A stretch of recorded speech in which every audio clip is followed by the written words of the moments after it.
se faz presente aqui. Um dia a gente aprende a dar um passo só de cada vez. Mas sem duvidar,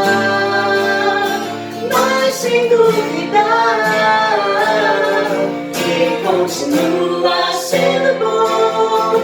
Ele continua sendo Deus.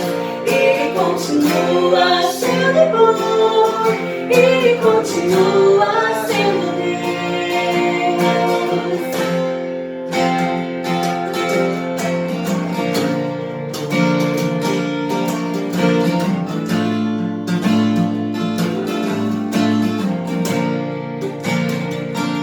Então chega o dia de viver tudo que se aprendeu e aí chegar até o que não se pode ver. Chega o dia de entender até ouvir o não de Deus. Mas sem duvidar,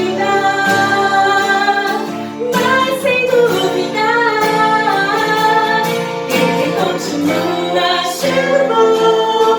Ele continua sendo Deus. Ele continua sendo bom. Ele continua.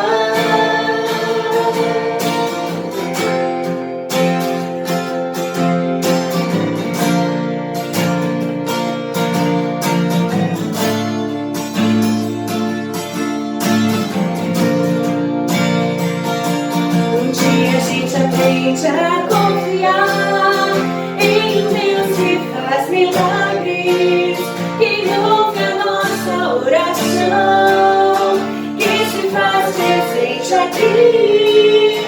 Um dia a gente aprende a dar um passo só de cada vez. Mas sem duvidar, Ele continua sendo bom. Ele continua sendo Deus. Ele continua sendo bom. Ele continua sendo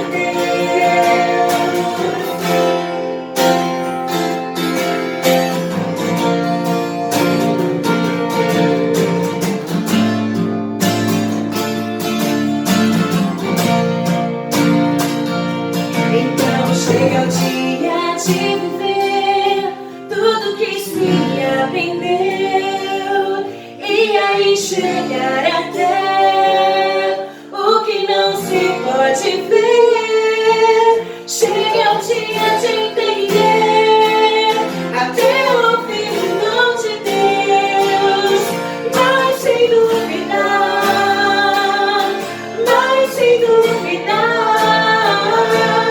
Ele continua sendo bom.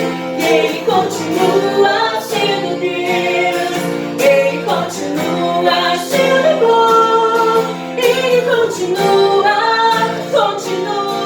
Ele continua sendo bom. Ele continua sendo Deus. Ele continua sendo bom. Ele continua sendo Deus.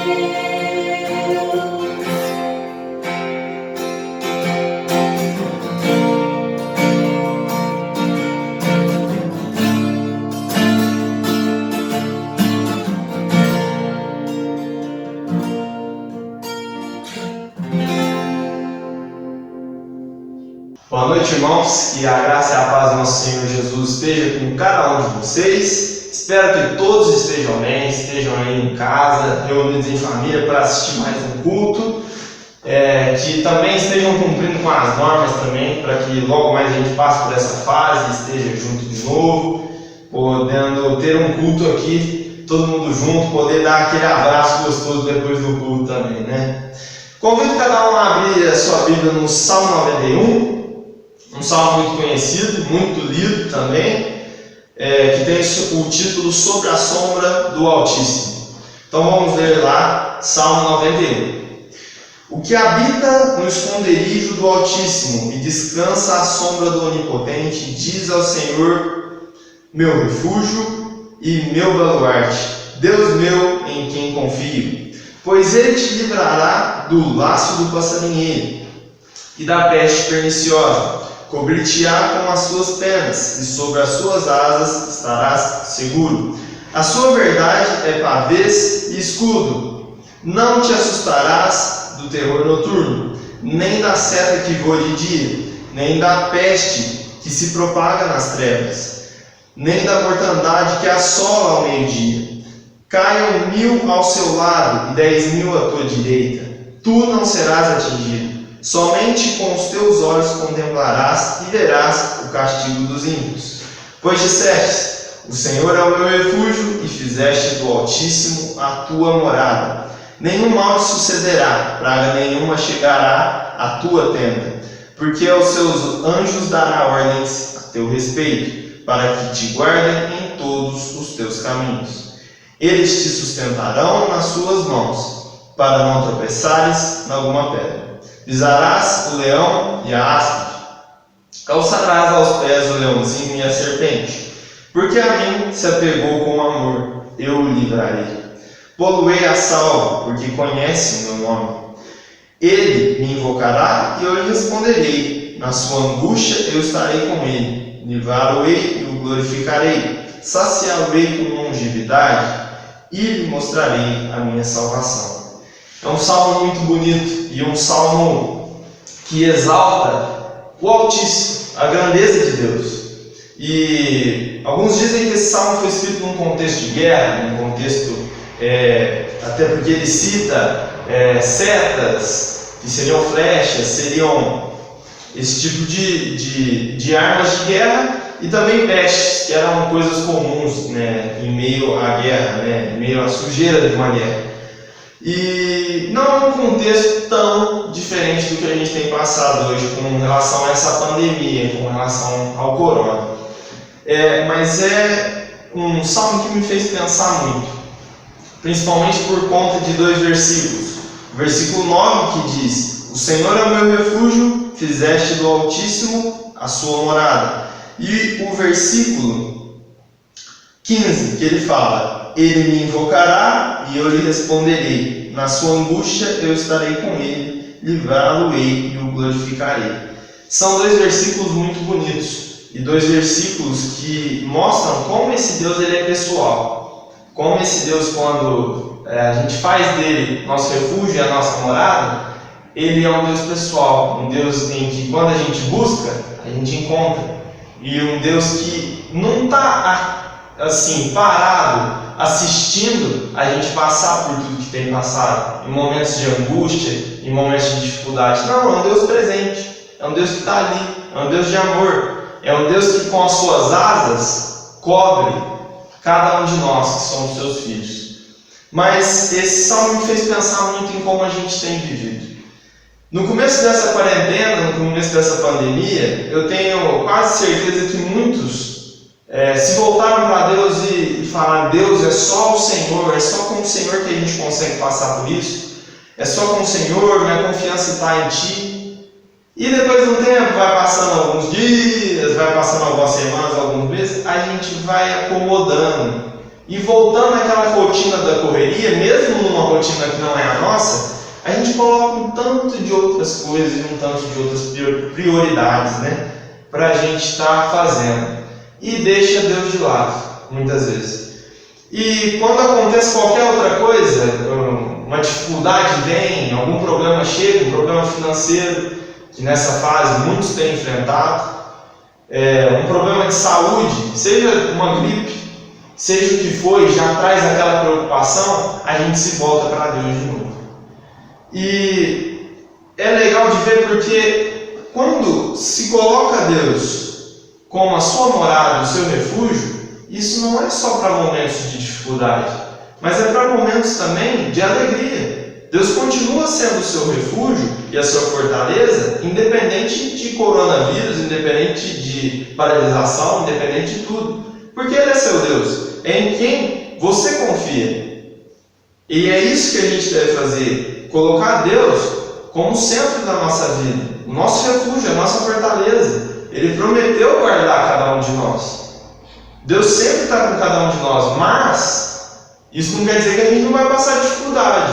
Isso não quer dizer que a gente não vai enfrentar pandemias, enfrentar situações adversas, enfrentar coisas que a gente não queria enfrentar. Mas Ele está com a gente. E Ele diz aqui no momento da sua angústia, eu estou ali com você. Então que a gente possa descansar em Deus e saber que no momento bom e no momento ruim, aos nossos olhos, Deus continua sempre aqui. Deus continua sempre cuidando de cada um de nós e desde que a gente coloque Deus como centro da nossa vida. Desde que Deus seja o nosso refúgio e a nossa fortaleza, no momento bom e no momento ruim. E esse versículo 14, ele também é muito comparado e remetido a Romanos 8:28, que diz que todas as coisas cooperam para o bem daqueles que amam a Deus. Mas a gente não percebe que é daqueles que amam a Deus. As coisas cooperam para o bem daqueles que amam a Deus. Então que possamos amar a Deus de verdade. E Deus seja de verdade o nosso refúgio e a nossa fortaleza, independente da situação. E eu gostaria de finalizar lendo Filipenses 4, versículos 6 e 7. Não fiquem preocupados com coisa alguma, mas em tudo sejam conhecidos diante de Deus os pedidos de vocês, pela oração e pela súplica com ações de graças. E a paz de Deus, que excede todo o entendimento, guardará o coração e a mente de vocês em Cristo Jesus. Então que em Cristo a gente possa ter essa confiança, a fé na nossa salvação e que possamos obedecer a Deus independente das circunstâncias. Independente de estar bem ou estar mal, que Deus seja o nosso refúgio. Convido cada um para que abaixe a sua cabeça, feche seus olhos, para que a gente possa estar orando aqui e finalizando essa parte. Senhor Deus, Pai, obrigado pela oportunidade de ler a Tua Palavra. Obrigado pela oportunidade de poder aprender mais de Ti e saber que o Senhor é um Deus de amor e um Deus em quem a gente pode colocar toda a nossa confiança, pois o Senhor é o nosso refúgio, o Senhor é a nossa fortaleza. Que de verdade a gente possa entregar a nossa vida a Ti, não só em momentos de dificuldade, mas em todos os momentos a gente possa estar junto de Ti e grato a Ti, pela Tua grandeza, pela Tua misericórdia, por tudo que o Senhor tem feito. Que o Senhor guarde a cada casa, guarde a cada pessoa que está aqui agora ouvindo essas palavras Tuas, Pai, da Tua Palavra, que o Senhor esteja quebrantando corações e preparando nosso coração para a palavra que vai ser ministrada, Deus. Cuida de cada um de nós, que nunca nos falte nada, que a Tua presença baste e que o Senhor e a Sua graça sustente a cada um de nós. Em nome de Jesus é que eu oro e desde já te agradeço. Amém.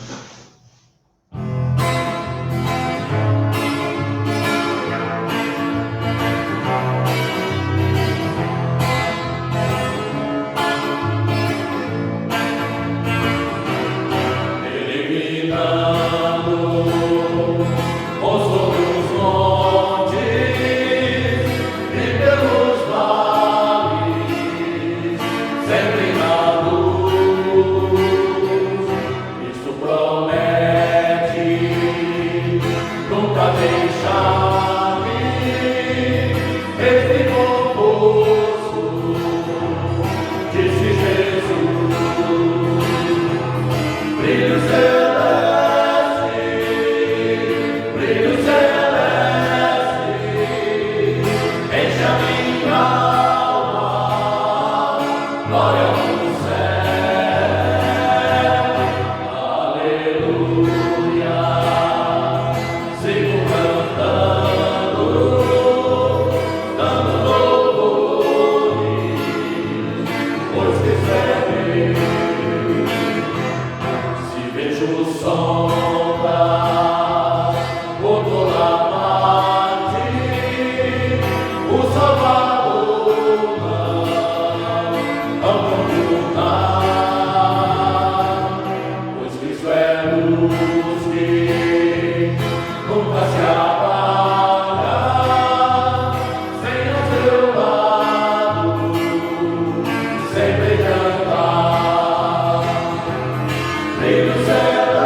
Graça e a paz do Senhor Jesus, irmãos. Quero deixar o meu abraço à Igreja Presbiteriana de Monte Santo, a cada irmão que nos acompanha nesse momento.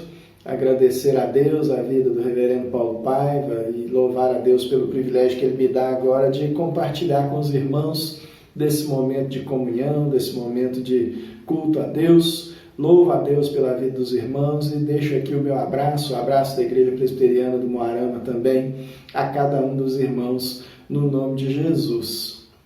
Eu vou convidar os irmãos que estejamos meditando na Palavra de Deus nesse momento. É um momento especial para as nossas vidas, quando podemos ouvir a voz do Senhor. Nós já cantamos, nós já louvamos, já bendizemos o nome do nosso Deus. E você tem a oportunidade agora de ouvir a voz do Senhor através da sua palavra. Não aquilo que o Flávio tem a dizer, mas aquilo que eu creio que o Espírito Santo dirá a cada um de nós através da sua palavra e da meditação da mesma. Nós vamos ler o Evangelho de Mateus, no capítulo 4, os 11 primeiros versos desse texto da palavra do Senhor.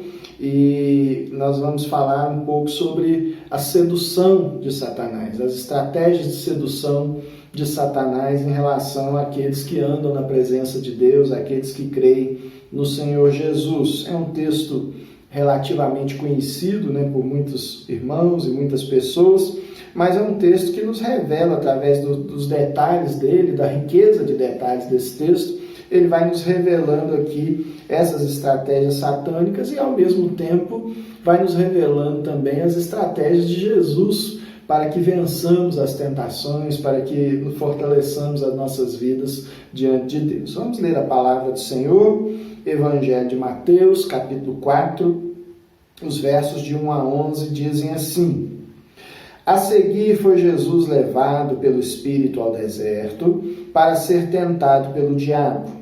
E depois de jejuar 40 dias e 40 noites, teve fome. Então o tentador, aproximando-se, lhe disse: Se és filho de Deus, manda que estas pedras se transformem em pães. Jesus, porém, respondeu: Está escrito, não só de pão viverá o homem, mas de toda palavra que procede da boca de Deus.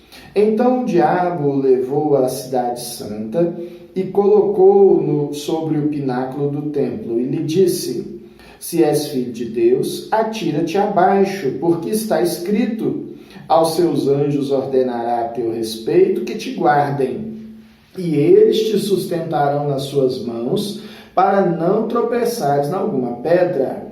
Respondeu-lhe Jesus: Também está escrito: Não tentarás o Senhor teu Deus. Levou-o ainda o diabo a um monte muito alto, mostrou-lhe todos os reinos do mundo e a glória deles, e lhe disse: Tudo isso te darei, se prostrado me adorares. Então Jesus lhe ordenou: Retira-te, Satanás, porque está escrito: Ao Senhor teu Deus adorará, e só a ele darás culto.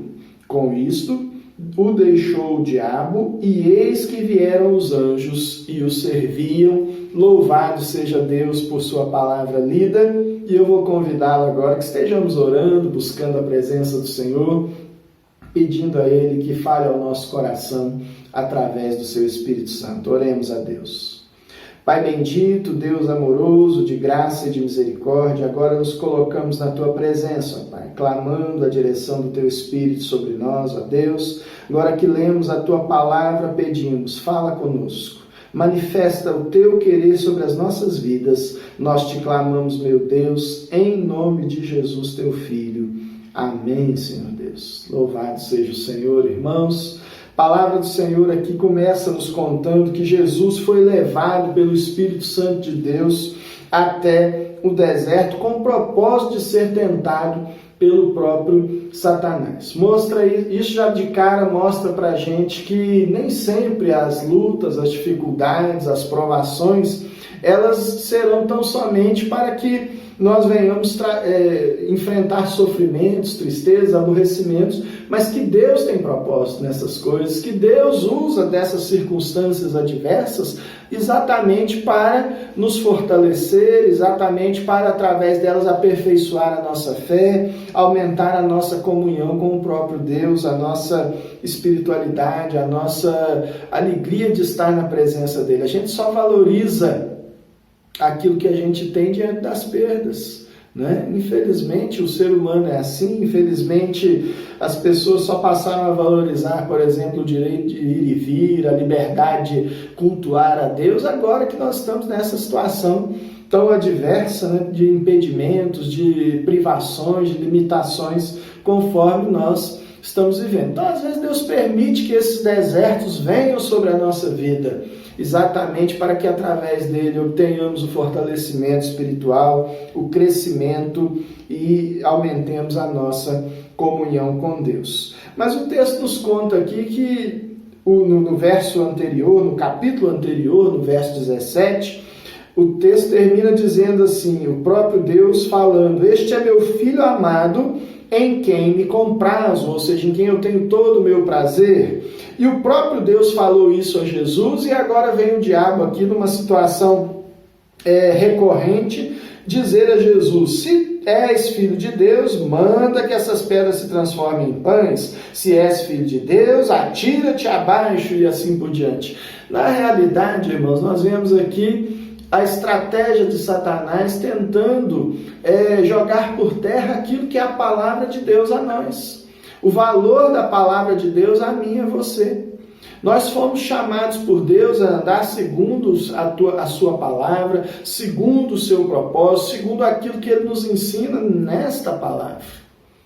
E quantas vezes nós somos tentados, né, a de fato pensar assim: será que eu sou de fato filho de Deus? Será que Deus me ouve? Será que Deus se importa comigo? Será que Deus está atento às minhas necessidades? Será que Deus vai de alguma forma ouvir a minha oração?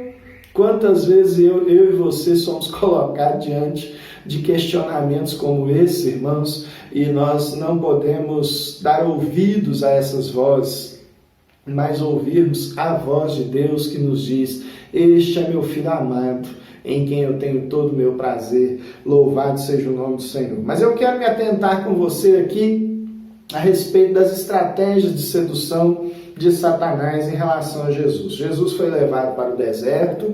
Ali no deserto, a primeira sensação que Jesus teve, antes mesmo de sentir fome, ele sentiu-se só naquele lugar, né?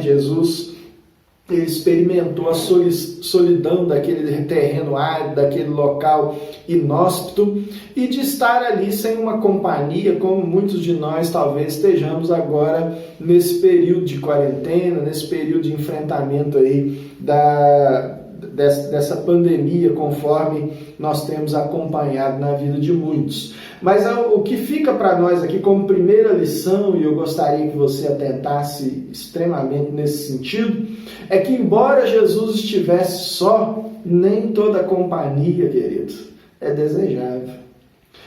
Quando nós lemos a palavra de Deus aqui no capítulo 4 de Mateus, dá-nos a impressão de que Jesus ficou ali orando e jejuando durante 40 dias, e no último dia o diabo apareceu com essa conversinha toda aqui que nós vemos no texto. Mas quando nós lemos lá no Evangelho de Marcos, no capítulo 1, nós vamos perceber que na realidade, desde o primeiro momento que Jesus adentrou o deserto, o diabo estava ali tentando seduzi-lo, tentando enrolá-lo, tentando de alguma forma torcer as próprias palavras do Pai que dizia: este é meu filho amado, que mostra para mim, que mostra para você, irmãos, que as nossas carências às vezes nos levam, ou podem nos levar a dar ouvidos a vozes que não merecem ser ouvidas. Jesus não deu ouvidos à voz do diabo, Jesus não deu ouvido às seduções, à tentação de Satanás, mas às vezes por carência, por solidão, por fraqueza emocional e até espiritual, eu e você estaremos dando ouvidos a vozes que não têm nenhum valor, a pessoas que não merecem ser ouvidas por nós. E nós precisamos aqui entender, através da lição que Jesus nos dá, exatamente isso, que nem toda companhia, irmãos, merece estar ao nosso lado, merece estar próxima de nós. Nós precisamos aprender a nos afastar daqueles que nos afastam de Deus, nos afastar daqueles que tiram a nossa comunhão com o Senhor, e era exatamente isso que o diabo estava tentando fazer aqui com Jesus. Não é à toa que lá no finalzinho Jesus termina dizendo: retira de Satanás, saia daqui, né? Saia, no caso não em nome de Jesus, mas saia, né? Porque era o próprio Jesus que estava falando com ele. Então a primeira lição que fica para nós nesta passagem da palavra de Deus, queridos, que ainda que eu e você estejamos sós, nem toda companhia é desejável. Nós precisamos aprender a buscar companhias que nos edifiquem, que nos fortaleçam, que nos aproximem de Deus. Se uma companhia te faz se afastar de Deus, essa companhia precisa ser afastada da tua vida, no nome de Jesus. Deus precisa operar em mim, operar em você, para que nós sejamos luz na vida das pessoas. Mas se alguém tem sido treva nas nossas vidas, irmãos, e tem nos afastado de Deus, e nós já tentamos de alguma forma convencê-la de que não é desta maneira, o único caminho que nos resta é nos afastar, é pedir que se retire, assim como Jesus ordenou aqui a Satanás que se retirasse. Mas uma segunda lição que eu gostaria que nós observássemos aqui neste texto da Palavra de Deus se encontra a partir do verso 2, e essa aqui de fato é a primeira estratégia que eu quero chamar a sua atenção, que que o diabo apresenta aqui a Jesus, quando ele diz assim, verso 2: depois de jejuar 40 dias e 40 noites, teve fome, obviamente, não é? Verso 3: então o tentador, aproximando-se, lhe disse: se és filho de Deus, manda que estas pedras se transformem em pães. O diabo tentou seduzir Jesus aqui, queridos, pela sua carência mais imediata, pelo seu desejo mais imediato. O que Jesus mais desejava naquele momento? Beber água, comer alguma coisa.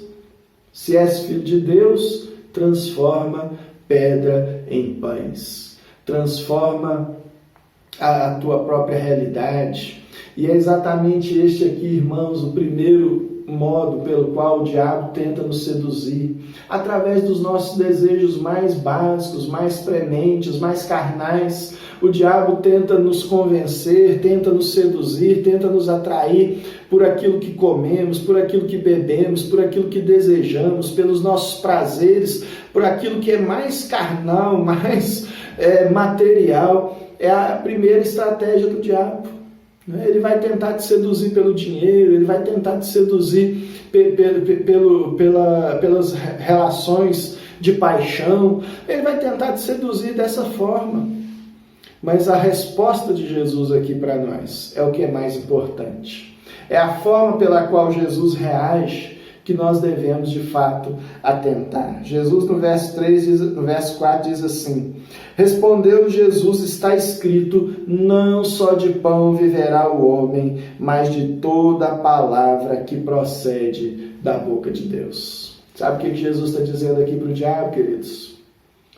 Que não, na realidade, o que o alimenta, o que o sustenta, o que o fortalece é aquilo que está escrito na palavra de Deus. É aquilo que está escrito aqui diante do Senhor. Então, se você quer ser cristão e não quer conhecer a Bíblia, você quer ser cristão e não quer ler a palavra de Deus, você quer ser cristão e não quer obedecer à voz de Jesus, querido, você não vai longe. Você não vai se firmar, não vai se sustentar. Na hora que vierem as tentações mais básicas, as tentações mais elementares, né, da sedução da fome, dos prazeres dessas circunstâncias, você vai tropeçar. Porque o que nos sustenta não é exatamente aquilo que fazemos para Deus, mas aquilo que Deus nos revela na sua palavra. Você pode rachar de orar, você pode rachar de jejuar, mas se você não se firmar na palavra de Deus, irmãos, você vai cair nas primeiras tentações, na primeira sedução de Satanás. Então, em nome de Jesus, o ensinamento dele para a minha vida e para a tua vida é: conheça a minha palavra, conheça toda a minha vontade, conheça aquilo que eu te falei, aprenda, leia o manual, se instrua na verdade. A tua palavra é a verdade, diz o Senhor Jesus.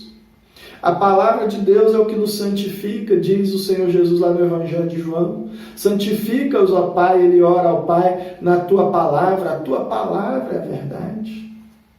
Irmãos, está escrito, faz toda a diferença nas nossas vidas. Não tem resposta mais firme, não tem resposta mais certeira, não tem resposta mais espiritual, mais firme que nós possamos dar do que nos lembrarmos da palavra do Senhor. Deus, para que lado eu vou agora? Eu vou para o lado que a tua palavra me orienta. Eu vou seguir a tua palavra, eu vou seguir a tua verdade. E Jesus então mostrou ao diabo que aquela conversinha mole, que aquela sedução barata de dar pão, de dar prazer, de dar o alimento, de dar um pouquinho de coisas que são elementares, não iriam convencê-lo, não iriam dobrá-lo. Então o diabo mudou a sua estratégia. Aqui vem a segunda lição que a palavra de Deus nos revela quanto às estratégias de Satanás. Na primeira estratégia, ele nos mostra que o diabo, ele tenta nos seduzir por aquilo que é mais imediato, por aquilo que é carnal. Mas se nós não caímos naquilo que é carnal, querido, ele vai tentar nos seduzir, olha só, por aquilo que é espiritual. Preste atenção aqui no versículo 5, o que diz a palavra de Deus. Então o diabo levou a cidade santa, colocou-o sobre o pináculo do templo e lhe disse: se és filho de Deus, atira-te abaixo, porque está escrito. Olha só o diabo tentando usar aqui a mesma estratégia de Jesus. Então quer dizer que ele é espiritual? Então quer dizer que ele se firma na palavra de Deus? Então, Jesus, olha aqui, está escrito. É palavra de Deus. Aos seus anjos ordenará a teu respeito que te guardem, e eles te sustentarão nas mãos, para que não tropeces em alguma pedra. O diabo tentou seduzir Jesus, queridos, pasmem, pela própria palavra de Deus. Quando nós não cedemos às tentações carnais, nós somos desafiados pela tentação espiritual. A de acharmos que somos mais espirituais do que o nosso próximo, de que somos mais crentes do que os demais, de que nós conhecemos mais a palavra de Deus, que conhecemos mais a Deus do que os demais, irmãos. Quantas vezes eu e você somos seduzidos pela beleza da espiritualidade, de querermos aparentar uma espiritualidade que não temos. O diabo sabia que isso podia de alguma forma afetar Jesus. Olha, se ele está tão apegado na palavra de Deus, então eu vou usar a própria palavra. Jesus começou respondendo para Satanás, está escrito. Satanás devolve, também está escrito. Mas aí, mais uma vez, eu volto para a estratégia de Jesus. Qual foi a estratégia de Jesus, queridos? Verso 7. Também está escrito, não tentarás o Senhor teu Deus.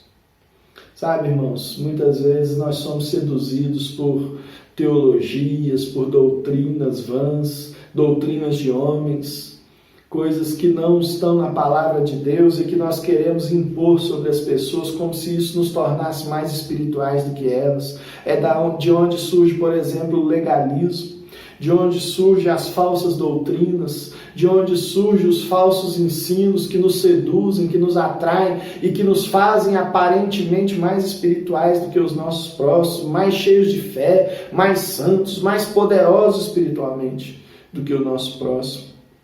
E a única coisa que pode combater uma falsa doutrina, queridos, é a doutrina verdadeira. É a verdade do Evangelho de Jesus. É a palavra de Deus sendo de fato conhecida por mim e por você. Você quer saber se uma coisa é falsa? Conheça aquilo que é verdadeiro. Você quer saber se uma joia é falsa? Conheça uma joia verdadeira. Você quer saber se uma nota de dinheiro é falsa? Tenha um grande conhecimento de uma nota verdadeira. Porque na hora que você tocar na falsa, você vai perceber que ela é falsa. Você vai perceber que ela não tem valor. Você vai perceber que aquilo é engano, que aquilo é sedução de Satanás. Então, em nome de Jesus, irmãos, mais uma vez, vem o ensinamento da palavra de Deus. A palavra está escrito. Olha, diabo, você pode até querer usar a Bíblia de forma distorcida, mas eu sei o que está escrito nela. Você pode até tentar me seduzir com falsas doutrinas, mas eu sei o que está escrito na palavra de Deus. Essa foi a resposta de Jesus e essa deve ser a minha, deve ser a sua resposta também, no nome do Senhor Jesus. E uma terceira e última estratégia que Satanás utilizou aqui com Jesus e que ele certamente vai querer usar comigo e com você também, irmão e irmã, é aquilo que acontece a partir do verso 8, quando diz assim: levou ainda o diabo a um monte alto, um monte muito alto. Mostrou-lhe todos os reinos do mundo e a glória deles. E lhe disse: tudo isso te darei, se prostrado me adorares. Tudo isso te darei, se prostrado me adorares. O diabo tentou seduzir a Jesus pelo desejo, irmãos, de reconhecimento e de poder. O ser humano, ele tem necessidades básicas do pão, da água, dos desejos carnais. O diabo às vezes nos tenta por dessas formas mais rasas. O ser humano, ele tem também as suas necessidades espirituais e às vezes o diabo eleva um pouquinho o nível das suas tentações e tenta nos seduzir por uma falsa espiritualidade. Mas o diabo, o ser humano, ele também tem um desejo de reconhecimento, um desejo de aceitação, um desejo de dominação sobre os demais, e o diabo vai com certeza tentar usar isso na minha vida e na tua vida. E aqui, irmãos, talvez esteja o maior de todos os perigos para cada um de nós. É acharmos que podemos dominar sobre o nosso próximo, é desejarmos que os demais nos reconheçam como alguém especial, como alguém de maior valor, como alguém mais poderoso do que eles e a quem nós devemos seguir de fato. E aqui, irmãos, o Senhor Jesus vem com a maior de todas as respostas. Não é? Quando ele diz aqui no verso 9, no verso 10, melhor dizendo. Então Jesus lhe ordenou: retira-te, Satanás. E ele, mais uma vez firmado na palavra, responde: porque está escrito, ao Senhor teu Deus adorarás, e só a ele darás culto. Louvado seja o Senhor. O verso 11 termina dizendo que com isto o diabo deixou, e eis que vieram os anjos e o serviram. Sabe o que está acontecendo aqui na realidade, irmãos? Jesus está está respondendo da mesma forma que lá na frente ele vai responder a Pedro. Quando ele começa a falar do seu próprio sofrimento, quando ele começa a falar das suas próprias angústias, que ele teria que padecer, ser morto, né? Para ao terceiro dia ressuscitar, o próprio Pedro se levanta e começa a tentar dizer: não, Jesus, não é bem assim, vamos, né? Quem sabe a gente consegue resolver de outra forma. Jesus, o Senhor é rei, o Senhor é poderoso, o Senhor é grande. E então Jesus responde para Pedro a mesma resposta que ele deu aqui para o diabo, né? Afasta-te, Satanás, porque não cogitas das coisas de Deus, mas cogitas das coisas dos homens. A resposta que Jesus dá a Pedro, juntando aqui com a resposta que Jesus dá ao diabo, nos faz pensar, irmãos, naquilo que nós cogitamos. Se nós queremos poder, se nós queremos sermos reconhecidos, se nós queremos estar sobre as outras pessoas, nós não cogitamos das coisas de Deus. Nós cogitamos das coisas do homem. E nós, se queremos andar com Deus, se queremos andar firmados na palavra de Deus, precisamos, irmãos, começar a olhar para as coisas lá do alto e não das que são aqui da terra.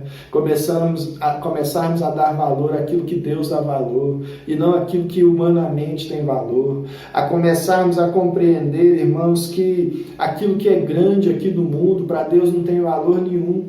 Que aquele que quer ser o primeiro, que seja o último. Aquele que quer ser maior, que seja o que serve. Se nós queremos de fato ter comunhão com Deus e vencer as seduções de Satanás, irmãos, nós precisamos olhar com o olhar de Deus, com o olhar de Jesus. E Jesus então aqui responde para ele: olha, só Deus merece glória. Só Deus é digno de ser adorado. Só a Deus devemos dar culto, dar louvor. O homem não precisa ser reconhecido por ninguém, como nós muitas vezes cantamos, mas que na prática nós nem pensamos, nós agimos de forma diferente, né? E quem precisa ser reconhecido, irmãos, quem precisa ser glorificado é Deus. Eu vou contar aqui para os irmãos, né? Eu estava meditando nessa palavra, meditando nessa mensagem, e à medida que fui meditando e Deus foi falando ao meu coração, chegou um momento que eu olhei e falei: gente, mas que coisa, que mensagem boa, que sermão bom está ficando esse. Nossa, mas que coisa maravilhosa. E aquilo foi me empolgando, e quando de repente eu acordei, quando de repente eu atentei, eu falei: gente, eu estou tropeçando aqui na segunda e na terceira de uma vez só. Começando a achar que sou mais espiritual do que os outros. E começando a achar, irmãos, que estou num patamar mais elevado. O que é isso? A palavra é de Deus. A glória é de Deus. O ensinamento é de Deus. A verdade do Evangelho é de Deus. Nós não precisamos ser reconhecidos por ninguém. Nós não precisamos ser louvados por ninguém. Nós não precisamos que os outros nos sigam. Nós precisamos que as pessoas sigam a Jesus. Que as pessoas amem a Jesus, que as pessoas desejem estar ao lado de Jesus. E quando eu olhei aquilo, eu baixei a cabeça e falei assim: meu Deus, tem misericórdia. Como a linha que divide a tentação da queda, ela é muito tênue, ela é muito estreita, e eu e você precisamos estar atentos o tempo todo. Eu e você precisamos colocar o nosso joelho diante de Deus e clamarmos ao Senhor, e buscarmos ao Senhor, e buscarmos a palavra de Deus, porque é essa palavra que vai nos sustentar. O Salmo 119, lá no verso 11, ele diz: escondi no meu coração a tua palavra para não pecar contra ti. Que ele não tem outro remédio, não tem outra estratégia. O diabo, ele tem várias estratégias de sedução. Nós vimos aqui 3 delas. Mas a resposta de Jesus foi sempre a mesma: está escrito. É o que está na palavra. É a palavra que vai me sustentar, é a palavra que vai me firmar, é a palavra que vai me fazer permanecer de pé diante de Deus o tempo todo. Você crê nisso, querido? Eu creio nisso. E por isso eu te convido agora a orar ao Senhor e a buscar a Ele e a dizer assim: Senhor, eu quero andar na Tua palavra. Eu quero conhecer mais a Tua palavra. Eu quero buscar a Tua palavra. Se você não está lendo a Bíblia, querido, comece a ler a Bíblia hoje. Se você estava lendo muito esparsamente, se firme na leitura da palavra de Deus. Você vai ver que alguma coisa diferente vai acontecer na tua vida, no nome de Jesus. Vamos falar com Deus? Pai querido, Deus de graça e de misericórdia, te agradecemos o privilégio e a oportunidade de lermos a Tua palavra, estudarmos a Tua palavra e meditarmos na mesma, Pai. E agora, Deus, independente qual seja, Pai, a estratégia que Satanás esteja usando na minha vida e na vida de cada irmão que me ouve aqui, ó Pai, que nós tenhamos sempre uma mesma resposta, a Tua palavra, Pai. A Tua palavra que é viva, a Tua palavra que santifica, a Tua palavra que restaura, ó Deus, seja a palavra que nos fortaleça e que nos impeça, ó Pai, de cair na sedução de Satanás, ó Pai. Ó Deus, tem misericórdia de cada pessoa que me ouve. Se algum irmão se encontra abatido, caído, distante de Ti, ó Deus, tendo se rendido às seduções de Satanás, ó Pai, que pela Tua palavra ele também compreenda, ó Deus, que aquele que vem a Jesus de modo nenhum o Senhor lança fora, Pai. Aquele, ó Deus, que confessa a Ti os seus pecados, o Senhor o perdoa, o Senhor o restaura, o Senhor o põe de pé novamente, louvado seja o nome do Senhor, Pai. Nós assim, ó Deus, nos colocamos diante de Ti e clamamos, ó Pai, que a Tua palavra seja, ó Deus, o nosso norte, seja o nosso alimento, seja a nossa razão de viver, ó Deus. Nós Te agradecemos, nós bendizemos o Teu nome, ó Deus, no nome do Teu Filho Jesus. Amém. Louvado seja o nome do Senhor. Que Deus continue te abençoando, que Deus continue te fortalecendo no nome de Jesus. E eu agradeço aos nossos irmãos da Igreja Presbiteriana de Monte Santo de Minas, ao Reverendo Paulo, a família. Que Deus abençoe a todos os irmãos no nome de Jesus. Um abraço.